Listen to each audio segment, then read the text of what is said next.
My name is Laura and you are watching The Paranormal Scholar, and today we're going to be taking a look at an unsettling case of spooky happenings from 19th century America, a case which some believe to be the greatest American ghost story of all time. In 1817, a series of mysterious events gripped a Tennessee family. The happenings, both strange and dangerous in nature, continued for several years and would not be forgotten. The legend centers on John Bell, a prosperous farmer of 1,000 acres, living with his family near Adams, Tennessee.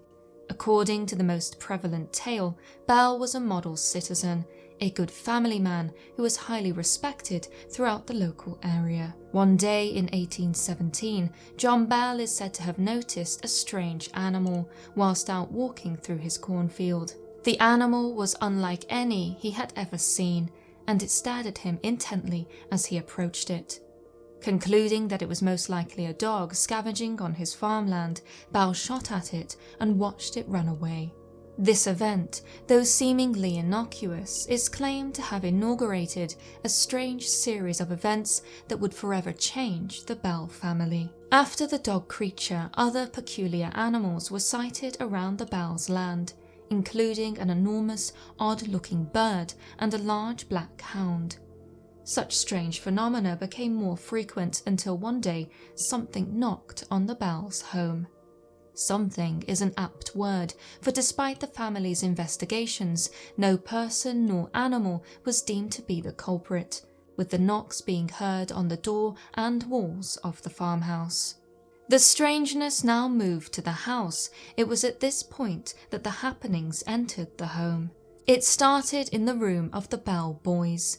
Strange noises, such as the sounds of rats gnawing the bedposts, dogs fighting, and chains dragging across the floor were all reported. As soon as a candle was lit to investigate, the noises would stop. As the auditory phenomena intensified, the happenings evolved yet again. Although all in the family claimed to have experienced the strange goings-on, much seemed to centre on John Bell. He is said to have been afflicted by a strange illness of the mouth. It would come over him in bouts, with him describing feeling as though a small stick of wood was stuck crisscrossed in his mouth, pressing out both cheeks. The illness, strange and sudden in origin, tormented him and made it both difficult to talk and eat. What had caused it was not known, and given all that was happening around the family, it was easy for them to connect it to the other inexplicable events. Regardless, John Bell pressed his family not to divulge any of the strange occurrences that they experienced to anyone else. They were a respectable family, and such happenings could threaten to scandalize their name, and in the worst case, bring about accusations of witchcraft. And so, for over a year, the events continued, with the Bells keeping them a secret in the hope that they would eventually cease. After a year, however, the phenomena had become unbearable, and so John Bell laid the matter before his trusted neighbour, James Johnson. In order to help ascertain the cause of the mysterious happenings, Bell invited Johnson and his family to spend the night in his house. That night, when the lights were extinguished, it was said that a frightful racket was immediately heard. Some sort of force entered the room where the Johnsons were sleeping and stripped the cover off their bed. At first, James was astounded by the act, but after he had collected his emotions, thought to call out to whatever spectre was in his mind in the room. According to contemporary reports, he could not ascertain anything other than the fact that the entity seemed to respond to his questions in some way. And so it was clear, whatever was haunting the Bells came from an intelligent source. After this, Johnson insisted that Bell should call in other friends and neighbours to help solve the mystery. Reluctantly, Bell agreed, and so many locals came to the Bell farmhouse in order to try and communicate with the so-called spectre. Eventually, it began to speak back to those entreating it, not merely communicating in knocks and raps. It is claimed that the spectre's first intelligent communication was true speech. Taking on the voice of James Johnson, the entity repeated the prayer he had said the first night he had visited, so perfectly that no one could distinguish it from his voice. And this is but one of many peculiar aspects of the Bell Witch case. Unlike more modern reports of poltergeists, where prayer is said to negatively affect malevolent spirits, the spectre haunting the Bell's home adored prayer. After it found its voice, a voice which seemed to come from nowhere other than the air, it would often recite prayers and devotional songs, being able to, according to those who had experienced the presence, maintain a discussion with the ablest theologians of the time. And so, initially, the spectre is reported to have behaved cordially to most of the household and those people who came to visit. Some even thought it was a blessing on the family. And yet others whispered that its pretensions of faith and politeness were all a ruse, employed to embed itself into the community and thus be able to exact its malevolent plan against John Bell. For, as it sang hymns and professed religious devotion, the entity was also claimed to nurture a dark side, having often declared that it abhorred John Bell and that it would end his life before it left his home. Often the spectre was pressed to reveal its identity. Once it declared that it was a spirit from everywhere, heaven, hell, the earth. "I'm in the air," it said, "in houses, any place at any time. I've been created for millions of years." Another time it had stated that it was a rich immigrant who had left his treasure buried on the Bell's land, and that it would reveal the secret of its location to John's daughter, Betsy. It supposedly did, and so, information in hand, John and his son dug for hours at the location, to no avail. On one occasion, it even declared that it was the spirit of a person whose grave had been disturbed in the woods, and that it was looking for his tooth, which was buried on the property. Again the Bells dug, and found nothing at all.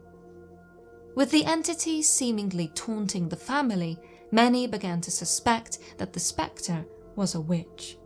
Upon being pressed as to its identity, the spirit supposedly stated, "I am nothing more nor less than old Kate Batts's witch, and I'm determined to haunt old Jack Bell as long as he lives." From then on, people began to call the spectre Kate, or the Bell Witch.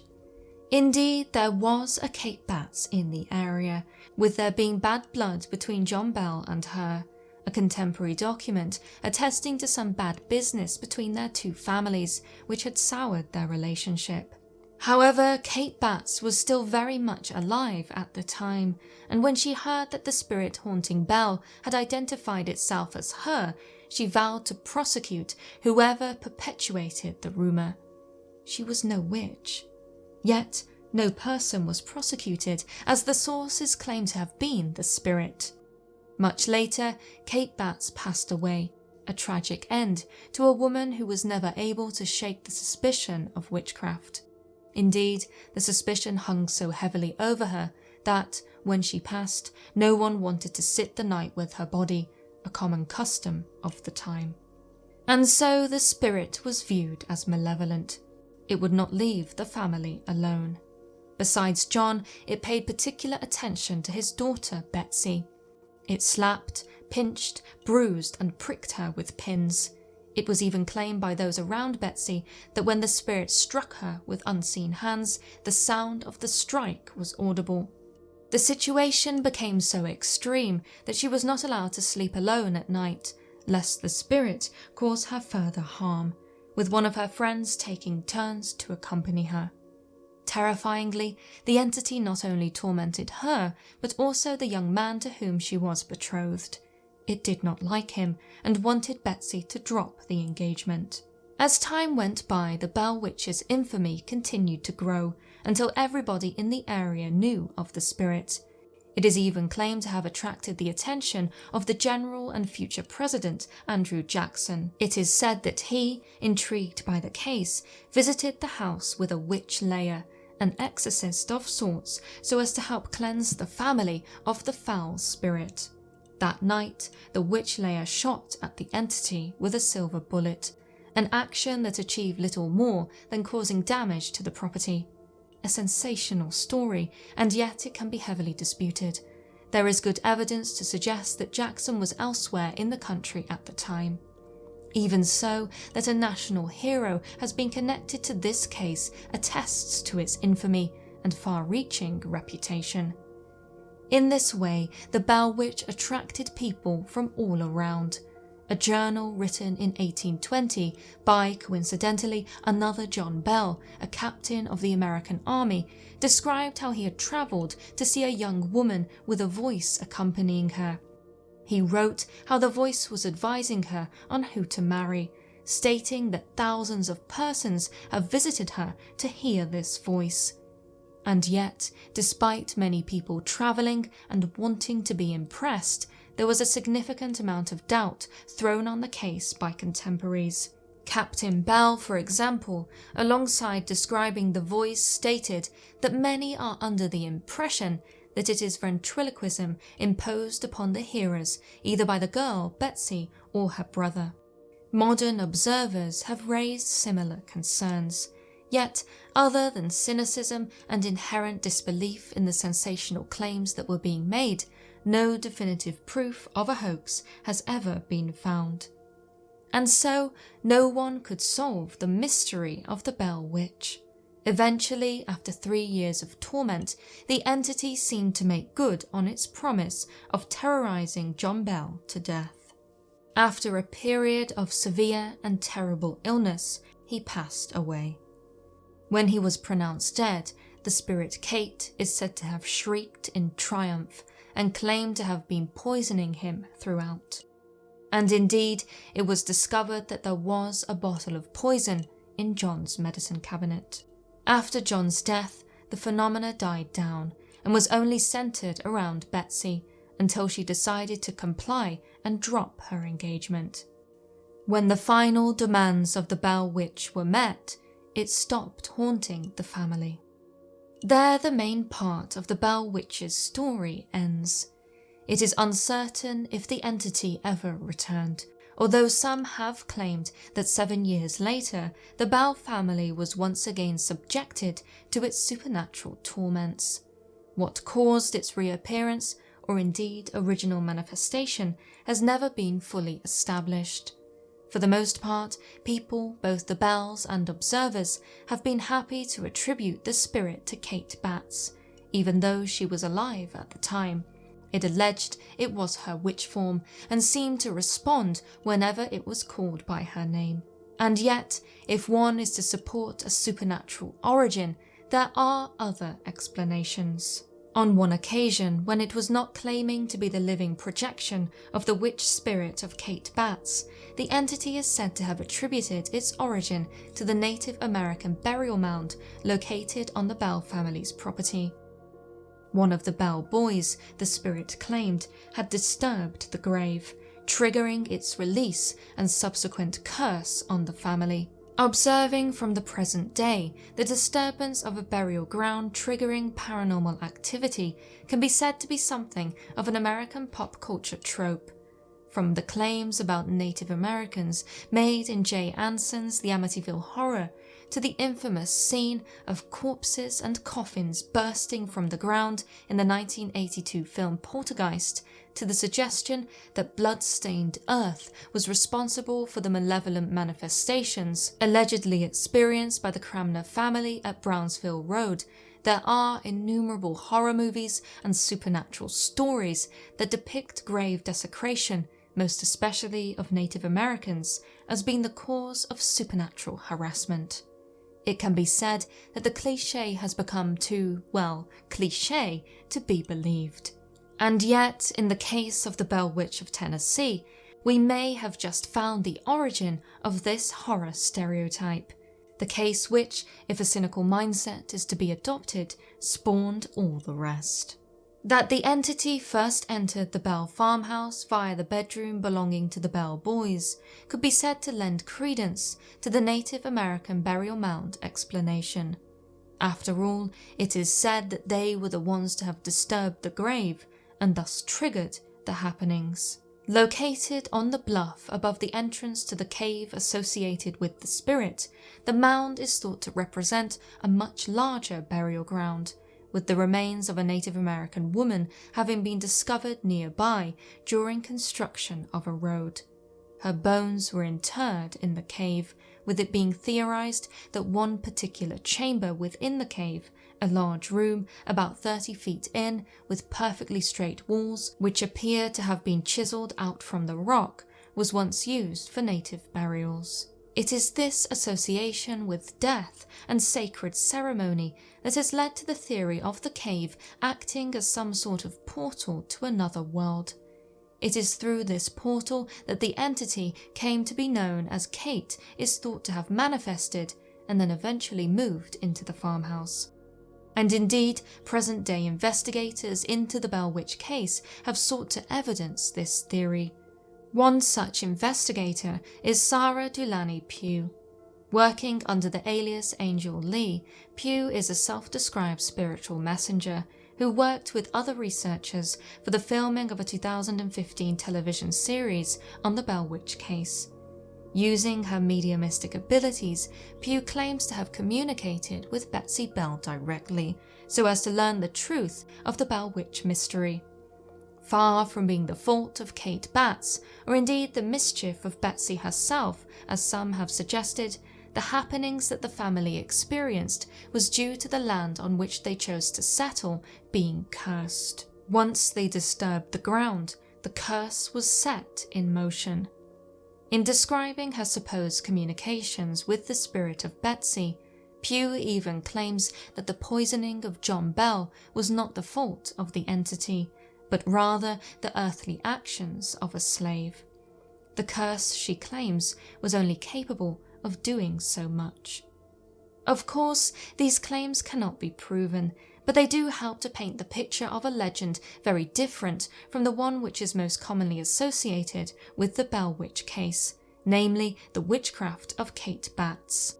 Could it be that the entity which plagued the Bell family for years came from another dimension, and was either the spirit of a restless Native American or some sort of grave guardian triggered into action after the burial mound was disturbed? When discussing the Native American link, another point of interest is the way in which the spirit is said to have materialized in different physical forms.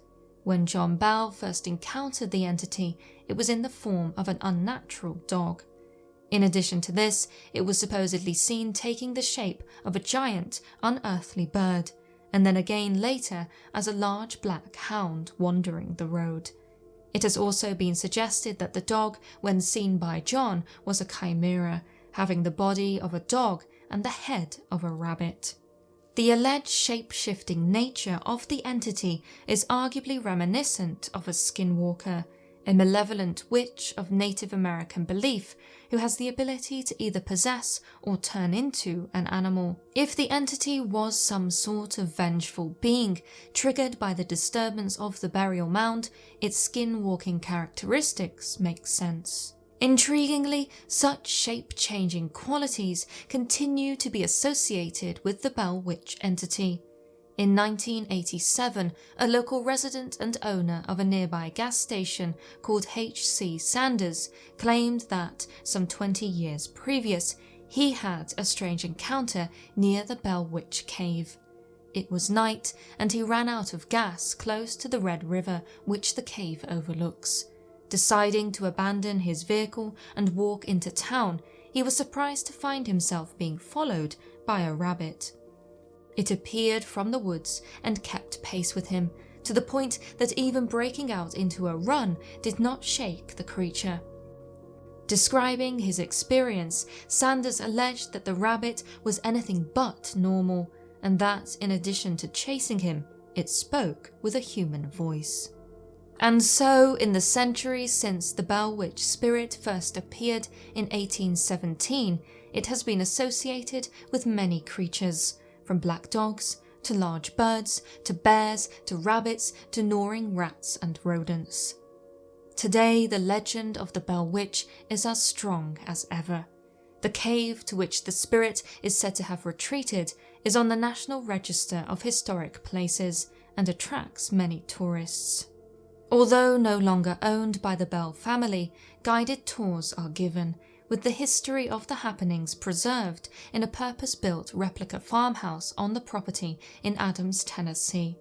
And many who have visited have alleged paranormal experiences, from disembodied voices to misty apparitions. It is even claimed that one young man, who in the 1970s visited the cave 8 times in one summer, found a chilling message written on the windscreen of his car. "Do not come back anymore," the finger-written words instructed. Knowing the Bell Witch's reputation, he took the warning and stayed away. Even the Bell family, despite no longer living at the property, continue to feel the witch's curse. In 2015, they appeared in an A&E network series in an attempt to end the family curse, and then again in 2018 on the Travel Channel when they led a team of paranormal investigators around the supposedly haunted replica cabin. When interviewed that year, Lucy Bell, a direct descendant of John Bell Jr., explained how growing up it was normal for all manner of occurrences to be blamed on the spirit. "We would just naturally turn and say, 'Oh, the Bell Witch did that,'" Lucy stated. Of course, when assessing the case in the present day, it is prudent to be cautious in terms of what is fact and what is fiction. Long gone are the days of John Bell attempting to conceal his domestic discomfort so as not to invite accusations of witchcraft into his home. Today, there are many who actively seek to profit from the Bell Witch case, from television shows to movies such as An American Haunting to the owners of the cave itself. It is perhaps worth mentioning that an important rule posted on the homepage of their website is that there are no video cameras allowed inside the cave, a decree which one could call unnecessary should the intention be to actually prove the existence of a spirit which is claimed to manifest regularly inside the cave. As such, it can be argued that some have a vested interest in keeping the legend alive, regardless of whether or not the spirit of the Bell Witch actually endures. Ultimately, however, it does seem as though something strange did take place on the Bell farm 2 centuries ago. Countless witnesses and written testimonies can hardly be wrong, and yet what precisely happened cannot be confirmed.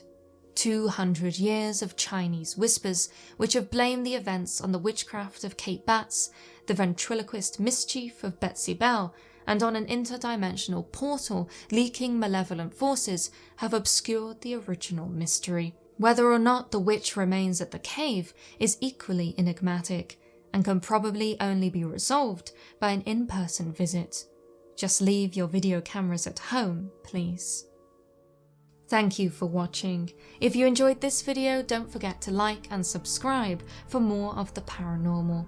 And if you cannot wait until my next video, why not watch the one suggested on screen now? Until next time.